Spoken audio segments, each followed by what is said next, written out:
Holy shit. I knew they had to get Epstein off the news cycle and all, but I didn't expect it. Well, no, I did. I expected some stupid shit like this. Donald Trump threatened Brazil, the country, the entire country, with 50% tariffs unless they stop what he calls the witch hunt trial of former President Bolsonaro. And if you don't know who that is, think Trump with slightly less dementia, and he's Brazilian. Bolsonaro even had his own little insurrection, his coup attempt in 2023.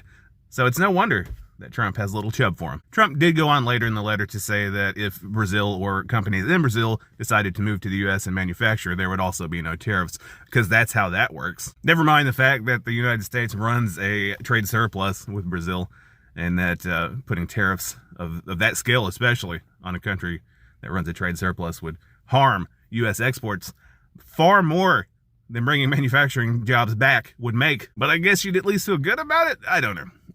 Who gives a shit about any of it, though? Look at all this winning we're doing. Jesus Christ. 50% copper tariffs, after which were announced the price of copper went to an all-time high. Imagine that. 20% pharmaceutical tariffs under the guise of bringing manufacturing jobs and jobs in general back to the U.S. All of this and more for short-term market manipulation, while we foot the bill and the headache while the rich get richer.